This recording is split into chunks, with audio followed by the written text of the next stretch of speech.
Model শান্তিনিকেতনে রবীন্দ্র জয়ন্তী পালন। বোলপুর সন্নিকট লায়েক বাজারে কচিকাঁচাদের নিয়ে মডেল শিক্ষা নিকেতনে মহাসমারোহে পালিত হল 164তম রবীন্দ্র জয়ন্তী। কবিগুরু রবীন্দ্রনাথ ঠাকুরের জন্মদিন পালন করতে সকাল থেকে উপস্থিত ছিলেন স্কুলের গোটা ছোট ছোট বাচ্চারা।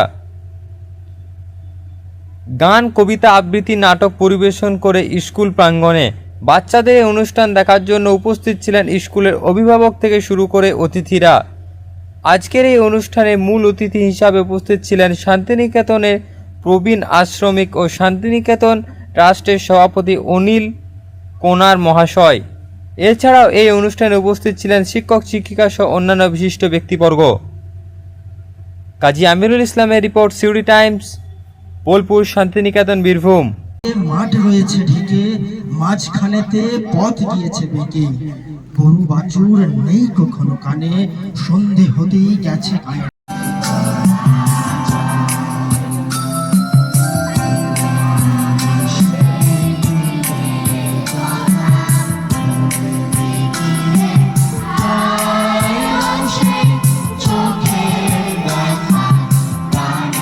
সভাপতি, উপস্থিত সুধীবৃন্দ, চির নূতন এনে দিল ডাক 25শে বৈশাখ।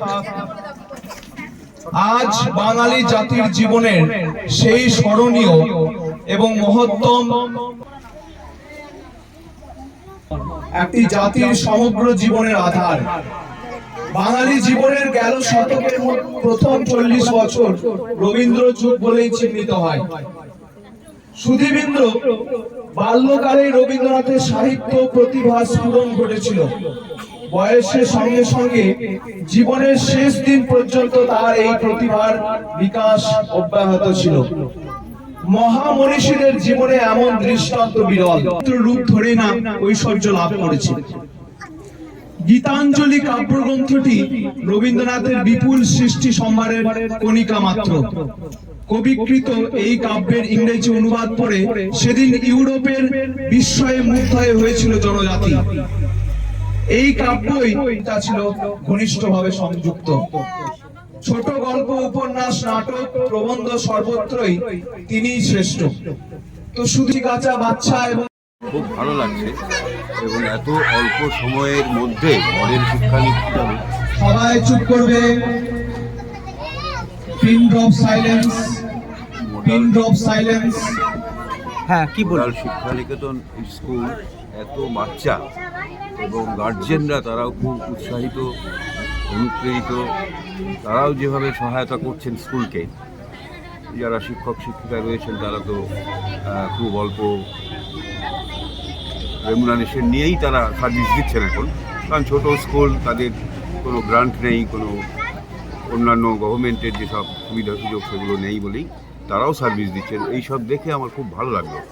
তবে আমার আসবার পথে মহসিন সাহেবের সঙ্গে কথা হচ্ছিল, ও তো ভালো স্কুলে ছিল, ও বহুত এক্সপিরিয়েন্স, আমাদের বিশ্বভারতীর প্রাক্তন, ওর চিন্তাধারাটা বিশ্বভারতীর মতোই অনেকটাই আছে। ও একটা ভালো জায়গা অলরেডি দেখেওছে এখানে। পারুলডাঙ্গা শিক্ষানিকেতন হাই স্কুলের পাশ দিয়ে যে রাস্তা পারুলডাঙ্গা ঢুকেছে তার ওপাশে রক্তপুরো বলে একটা বড় দিঘি আছে। সেই দিঘির ওখানে ও ভালো জায়গা দেখেছে। সেটা গভর্নমেন্ট বা মন্ত্রী লেভেলে বা যাই হোক, বিএলআরও, এসএলআরও এদের সঙ্গে কথা বলে এগুলো যোগাযোগ করলে পাওয়া যেতে পারে। ওই জায়গাটা যদি হয় খুব ভালো হবে, খুব ভালো। মানে এখান থেকেও খুব কাছে, মানে টাউনের খুব কাছে, মিউনিসিপ্যালিটি এরিয়ার মধ্যেই। সুতরাং যে চিন্তাধারা নিয়ে চলছে, আমার তো মনে হয় স্কুল ভবিষ্যতে বেশ ভালো আকার নেবে।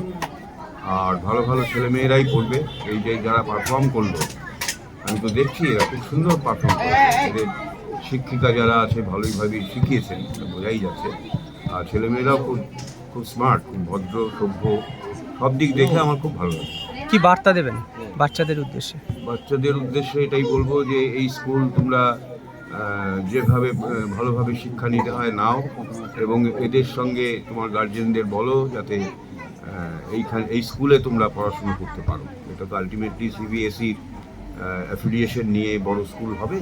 কাজেই তোমরা অন্য কোথাও চেঞ্জ করে অন্য কোনো জায়গায় যেতে হবে না। এটার সঙ্গেই তোমরা অ্যাকোয়েন্টেড হয়ে গেছো, সুতরাং এইটার সঙ্গে থেকেই তোমরা বাবা মাকে বলো থাকতে। আপনার নাম ও পরিচয়? আমার নাম অনিল কোড়া, আমি শান্তিনিকেতনে থাকি। আমি একজন প্রবীণ আশ্রমিক। 1951 সালে ইউনিভার্সিটি হয়েছে, কেন্দ্রীয় সরকার নিয়েছে। 1953 সাল থেকে আমি ক্লাস 2-তে ভর্তি হয়ে এমএসসি করে তারপর চাকরি করে রিটায়ার করে আশ্রমে আছি। আমি এখন শান্তিনিকেতন ট্রাস্ট, যেটা হেরিটেজ এরিয়া, যে সম্পত্তি মহর্ষি দেবেন্দ্রনাথ ঠাকুর, সেই ট্রাস্টকে উনি দিয়ে গেছেন মহর্ষি দেবেন্দ্রনাথ ঠাকুর, তার অনারারি সেক্রেটারি। দিন সেটা সবাই জানো, এখানে বলার কোনো অপেক্ষা রাখে না। একটা জিনিস আমাকে বুঝতে হবে, রবীন্দ্রনাথের জন্মদিন পালন করলেই রবীন্দ্রনাথকে পাওয়া যায় না।